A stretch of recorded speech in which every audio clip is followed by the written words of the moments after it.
Well, hey, y'all, and welcome to the Everyday Truths podcast, where we strive to make faith real and relevant so that we can live it out in our everyday lives. My name is Sherry, and I am the creator of Everyday Truths. And today, I'm going to be doing something just a little bit different. If you're somebody who typically listens to the podcast, you know that most of the time there is a guest here.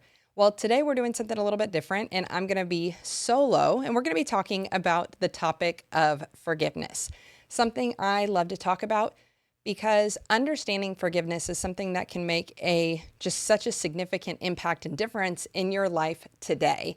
And so let's get into it.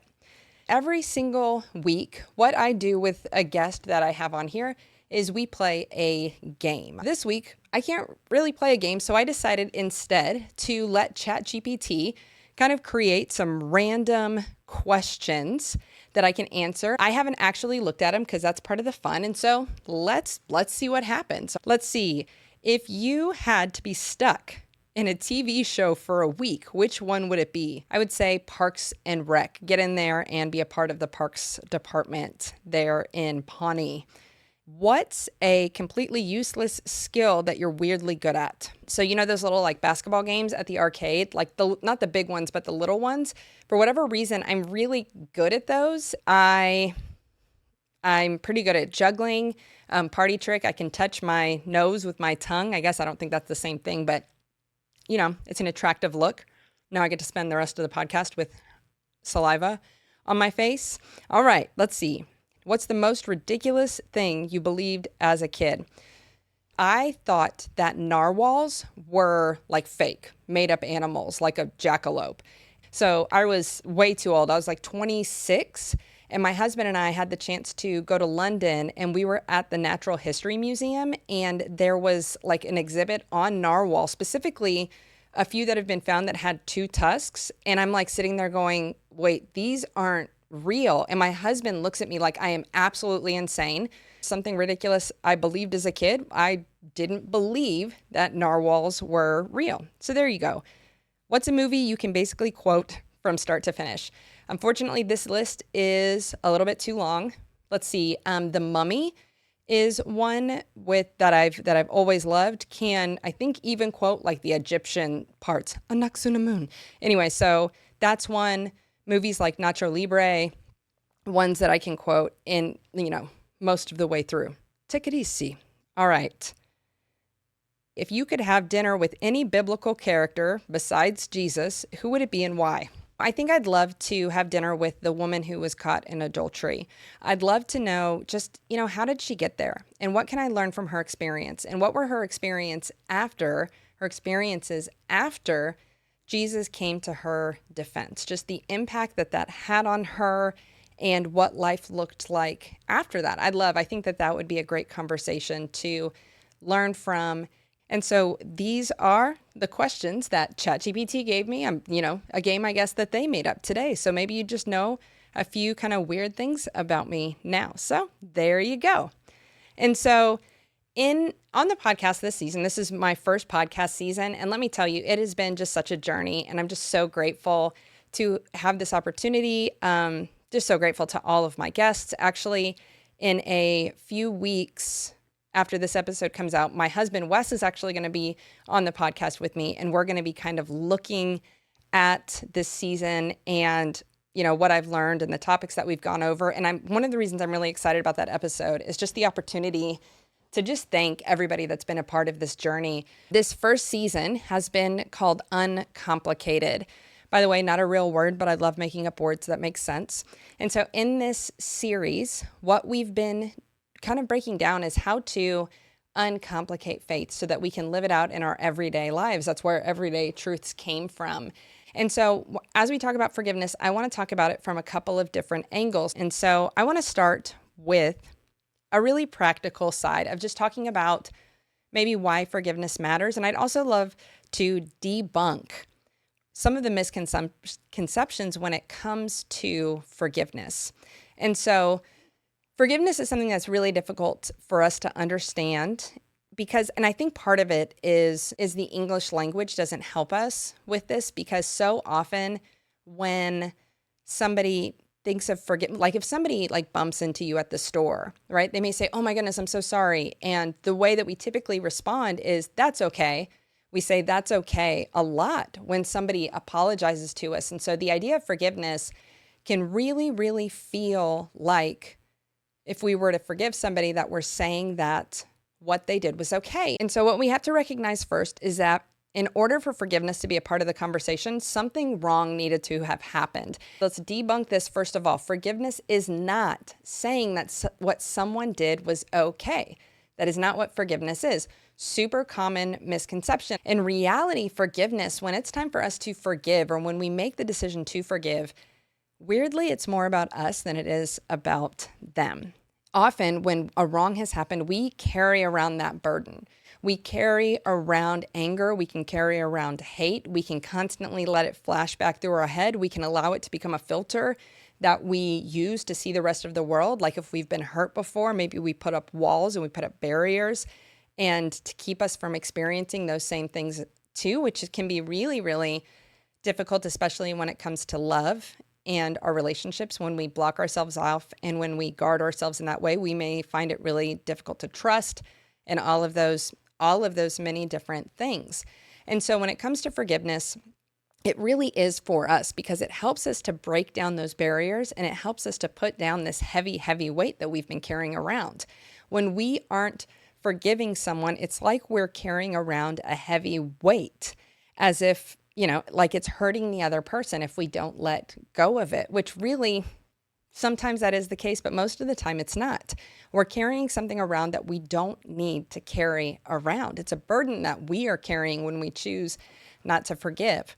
And so I was talking about, I tell this story almost every single time I talk about forgiveness. If you're somebody who follows along with Everyday Truths since kind of the beginning, which just started in June of 2024.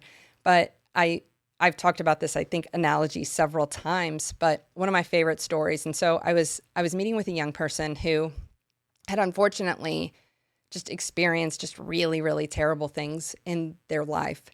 And so I was trying to explain what forgiveness is because she was in the spot where she was like, no, I don't want to forgive because what they did wasn't okay. I don't want to forgive because honestly, in this situation, I don't want that person in my life. I want to protect myself, all good things in that way. And so the way I talked about it was just kind of like I just did. It's like forgiveness, not forgiving is like holding on to something that you do not want to hold. And she looks at me kind of wide-eyed and she goes, like one of those ugly naked cats. And this was a very serious situation. So I had to like use everything in me not to just like die laughing because I'm just such a great response. But I was like, that is exactly what it's like. Exactly. Like, and so you're holding this like naked mole rat of a cat in your hands, something that you don't want to hold, and yet you're holding it in your hands. And so often that's what unforgiveness can be like. It's like we're holding on to something that we don't want to, as if we hold on to it, we can walk around through life like holding up this ugly cat going, look what you did to me. Like, look at this ugly cat. Look what you gave to me and what you did to me. Look how they harmed me. And so it's like this chip on our shoulders or this naked cat in our hand. And ironically in our hand, because those cats also look like a hand. But honestly, if you don't want to hold the ugly cat, put it down. Like, put it down. You don't have to carry it around. And this may seem like I'm making light of something or like I'm trying to say, oh, forgiveness is so easy. Just put it down. Honestly, it's not. And can I speak from like personal experience? It's even when I've come to a place where I've been able to set down and forgive someone for something they did, it doesn't take a long time for that hurt to come back up and and to realize that perhaps I've picked something back up or I've discovered a new layer that needs to be forgiven. And so forgiveness really often is something that needs to be done over and over again. But the beauty of forgiveness is that with forgiveness comes freedom. With forgiveness comes freedom for you. And, I was recently speaking with someone who had terrible experiences with a parent, just experiences that no young person should ever, ever, ever have. And they made the statement, I will never forgive them. I will never forgive them. And it makes so much sense. But as I spoke with them and talked with them about how they didn't need to carry that around anymore, it was this beautiful moment of just recognition of, wow, like I don't have to let this person continue to tell my story. I don't have to let this person stay in the driver's seat in my life. I don't have to let this person make decisions in a way of how I receive love, of the value that I believe that I have. I don't have to let them continue to speak that into my life. I can go ahead and I can put this burden down. I can forgive and set this down. You deserve the freedom that comes with not having to carry around the wrongs that have been done to you. And this also applies to forgiving yourself. Another misconception is that we need to wait for somebody to apologize. I mean, I hate to tell you this, but that apology may never come. And if you're waiting for them to ask for forgiveness, you're putting them in the driver's seat of your own healing. You're putting them in the driver's seat of your own well-being, and that's not what we want. We can find freedom on our side, even if somebody else won't admit a wrong that they've done. Forgiving also doesn't mean that you're reconciling with someone.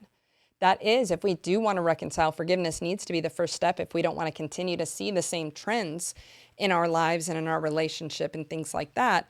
But it does not mean that you're entering back into relationships. Boundaries are beautiful and important things that we should have to protect ourselves. We don't need to wait for an apology. We don't need to let them stay in the driver's seat of our life.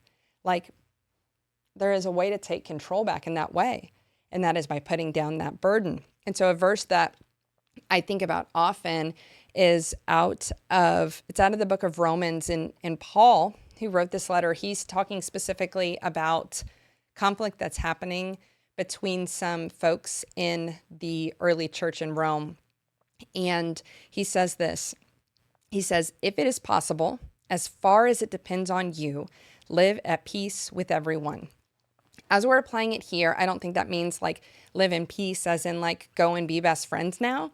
For the purpose of our conversations, this, as far as it depends on you, you don't have to wait for them to apologize.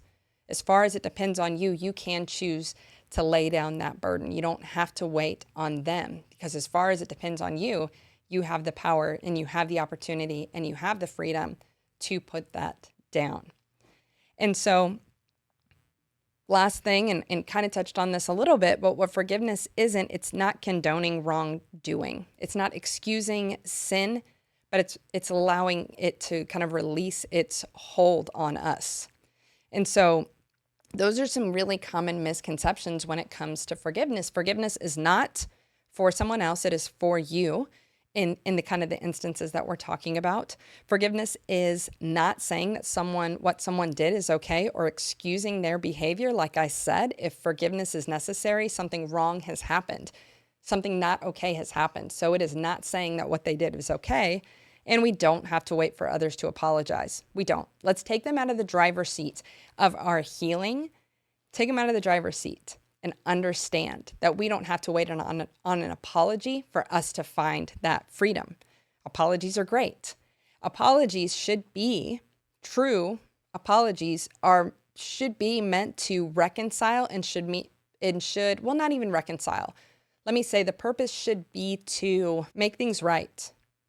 In relationships, forgiveness should be to mend what has been broken, because wrongdoing, it hurts our relationships. And so when our relationships are hurt, there's something to mending that. A way that often people will apologize is they'll say, "Hey, I'm so sorry I did this. Will you forgive me?" They are doing a good thing. They are trying to fix something. And I think this is something that we should do and that others should do as well. And I think lots of people would disagree with me. It's okay to need a minute to forgive. It is okay. It is not a sign of weakness if you cannot immediately forgive. It's okay even to say, "You know what, I'm still wrestling with this. Can we talk about this later? Hey, I'm still wrestling with this, but I really appreciate you apologizing. Hey, I love that you're trying to make this right. You know, I'm still struggling." And that's okay as well. And so don't feel defective if you're not able to just immediately forgive. I will say, I'll tell a story about someone who just so mature in their faith, and I had to go to them because I had wronged them in a significant way. And as I confessed what I had done, their immediate response was, I forgive you. And man, that floored me. That floored me. But because in my mind and in my heart, I believed that what I deserved was to be hated. What I deserved was resentment. What I deserved was to be yelled at. What I deserved was a lot of different things. I mean, that's when there's wrongdoing. That is what we deserve. And grace is an incredible thing. And we'll get into that.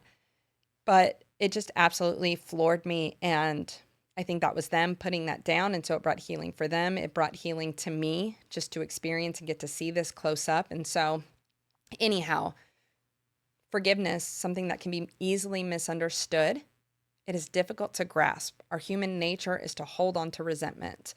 Not something you have to carry around though. And so those are some misconceptions. If you have more questions about that, like I said, this is one of my favorite conversations, but I just hope that if you're somebody who's struggling to forgive, that maybe you could start to recognize that forgiveness is something that sets you free. It is something that can set others free. We see that in Jesus, how his forgiveness of us set us free.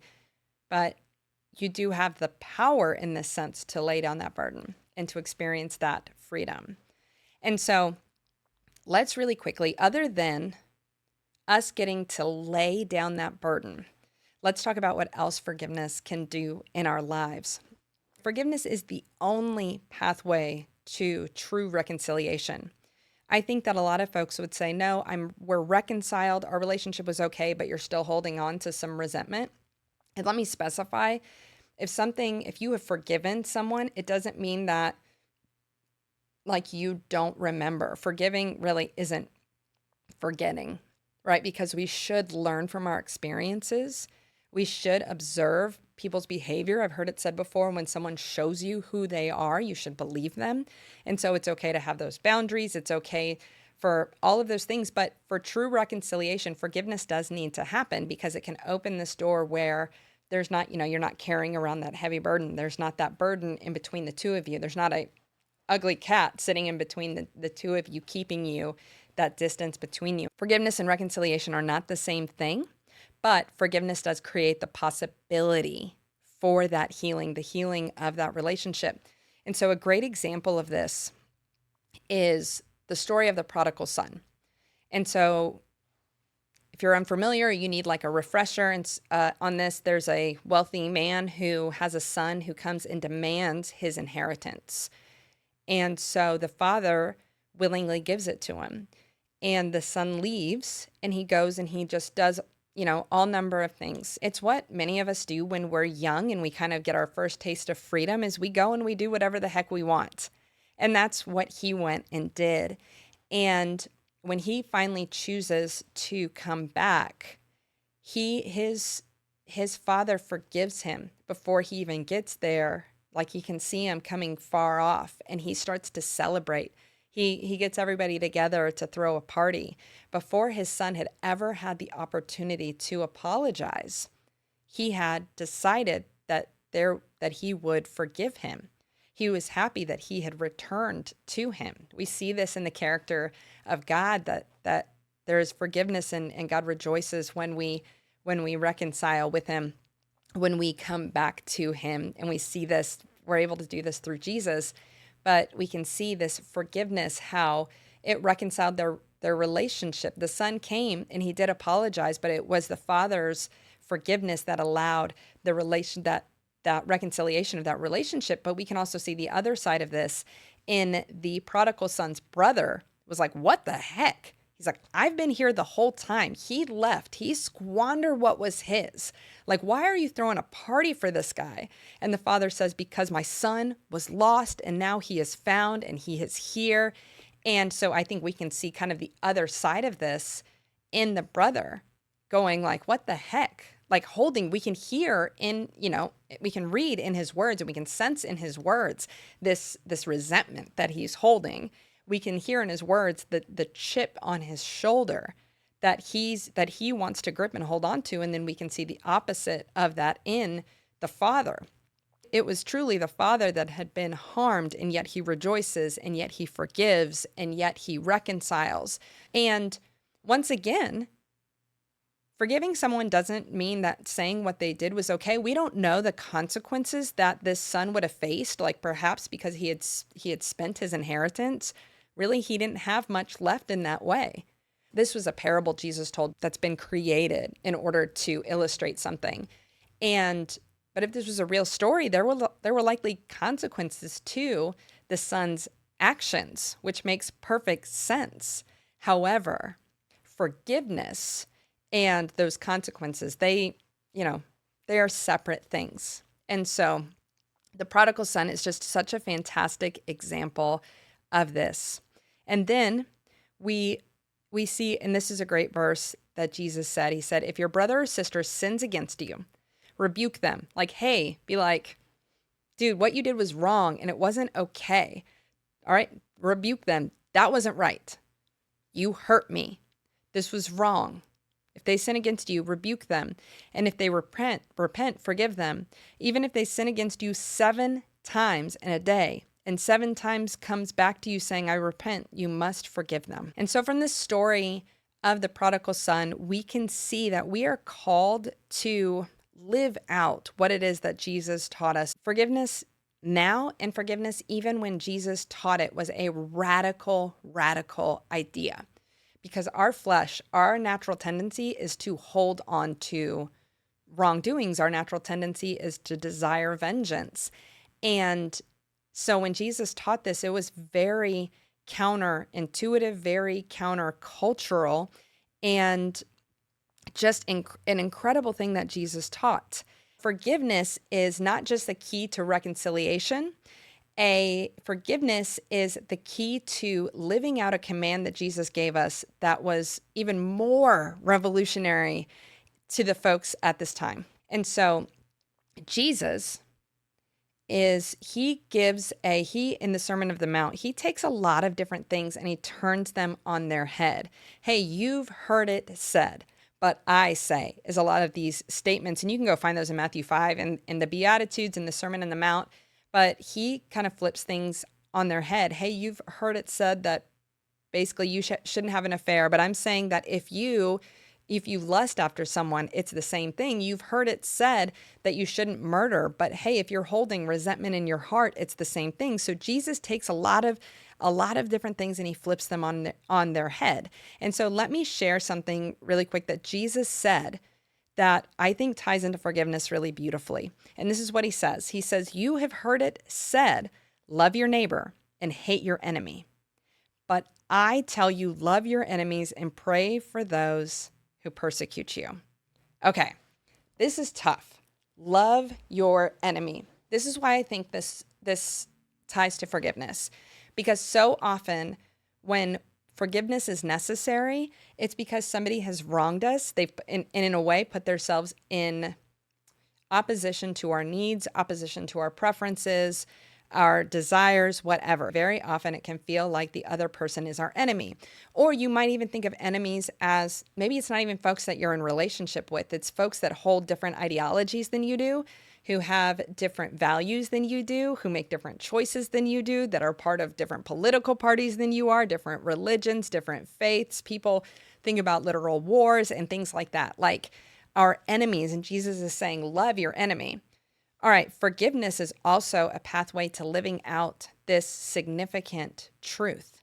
All right, laying down the burden of the wrongs that you're holding, laying down the burden of the disagreement that you're holding is so significant. And the greatest example of this is the parable of the Good Samaritan. And so a religious teacher, someone who, they cross all the T's, they dot all the I's, he comes to Jesus and he says, Jesus, what is the greatest commandment? And he's asking, what's most important? And Jesus says to love the Lord your God and to love your neighbor as yourself. And so with the desire to justify his actions, the religious leader, he says, so who is my neighbor? And Jesus shares the parable of the Good Samaritan that you might be familiar with. And so a Jewish man, he's going down the road and he is attacked. He's left for dead on the side of the road. And so several Jewish religious leaders, they walk right past him. But then a Samaritan comes. And so the Samaritans and the Jews were very much enemies. And something that's really significant is that it was the Jewish people who they're the ones who kind of created the barrier. They're the ones who had rejected the Samaritan. I'd love to get into like the history of it. I will for a second. And so the Samaritans were part of two different tribes that, if you go back and you watch in the Old Testament, the Jewish people, Israelites, their story is just one trial after another, and they went through multiple series of captivity. And so in one of these, the people are taken away into captivity, except for two tribes that stay, and the Samaritans were among them, this group of people. And what happened is they intermarried with different folks that lived in this area. And so as the Jews came back, they saw them as kind of like half-breeds. They saw them as folks who had not stuck by their guns. They saw them as an enemy. And so it was the Jewish people who really had created this wedge between them and the Samaritans. Samaritans were somebody, I think, who would have seen themselves as being highly persecuted by the Jewish people, hated even, which caused them to have animosity. And so it went back and forth.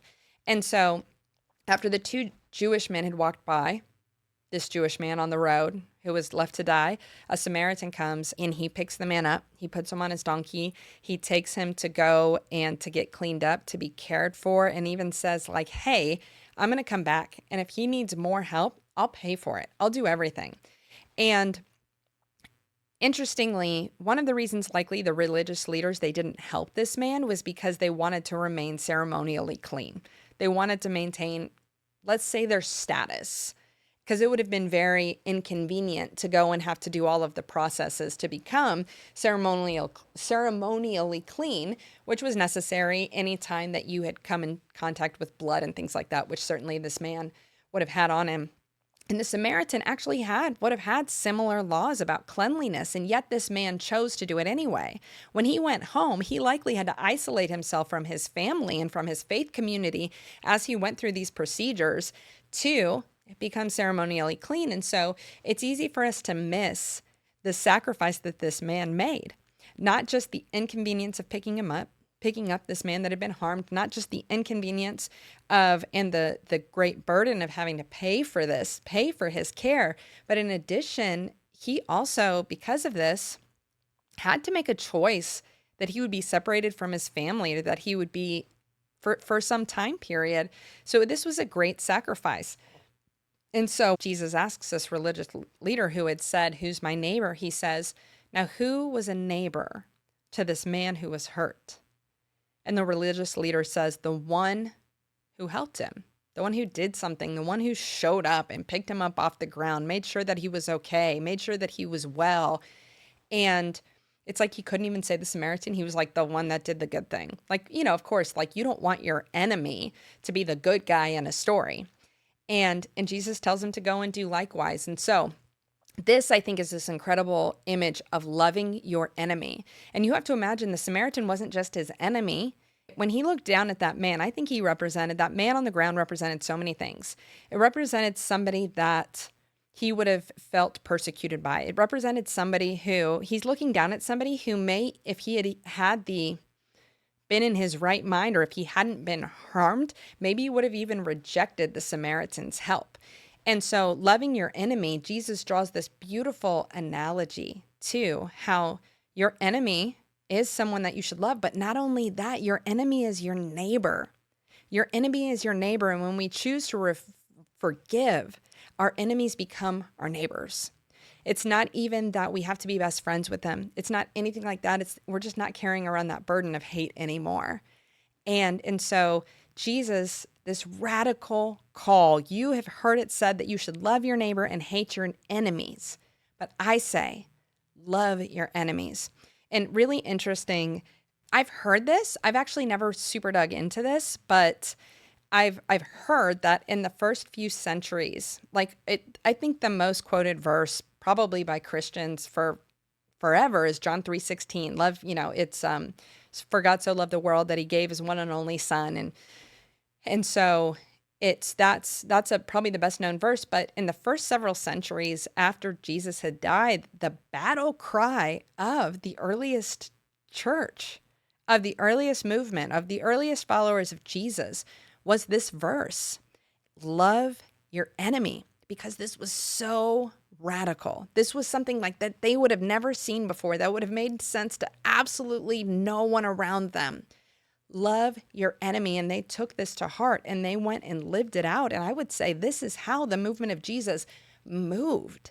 This is how the movement of Jesus grew. This is how the movement of Jesus stood out, was that they chose to love their enemies, even those who persecuted them.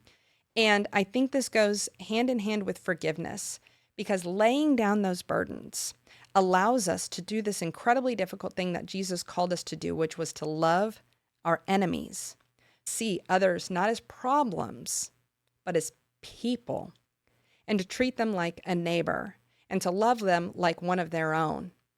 It doesn't mean you have to be best friends, but it does mean that we need to set down the hurts so that we can see other people as people, because we have all been created in the image of God. Dehumanization will never be okay. Treating someone like they are like them and over there and the worst, not okay. Right? I'm not saying that we shouldn't demand justice in certain ways. Like there should be consequences when people do wrong things. It is okay to feel disgust when it comes to someone's action. It is not okay to feel disgust when it comes to a person themselves. And so love your enemies, so revolutionary. And so forgiveness not only is the pathway to reconciliation in our relationships, forgiveness is also the pathway to loving our enemy, this incredible and difficult charge that was given to us by Jesus that can absolutely change our world. We see this in Jesus hanging on the cross, having done nothing wrong, and he's being mocked. And while they shout insults at him, Jesus doesn't say, all right, God, you see what they're doing? All right, God, like this, just wait, like you're going to get yours. Like, just wait for the justice that's coming to get you. No, he says, Father, forgive them. Forgive them. For they know not, what they do. They don't understand fully what it is that they're doing. And if Jesus, who is dying an absolutely atrocious death, can look at someone who is wronging him in that moment and say, forgive them. It's revolutionary. It is counterintuitive. It is not what the world will teach us to do, and yet it is what Jesus calls us to do. So let me show you why this matters so very much. This is in the book of Colossians. It says, bear with each other and forgive one another. If any of you has a grievance against someone, forgive as the Lord forgave you. And so let's start there.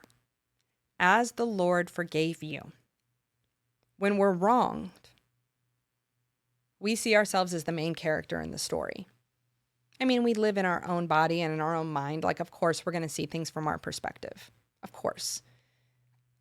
This is why so often when somebody says, hey, you've wronged me, we're like, whatever. And we want to give the excuses, or we want to say, I didn't mean it that way. Or we want to say, well, you did this and all of those things. So when we believe, though, that we've been harmed, or when we've been harmed, we see ourselves as the main character in the story. We see everything from our perspective. And that's what we've talked about up to this point. We've talked about it through the lens of our perspective, talked about it through the lens of laying down that burden, talked about it through the lens of loving our enemies, right? But let's flip-flop it to we are called to forgive because we have been forgiven.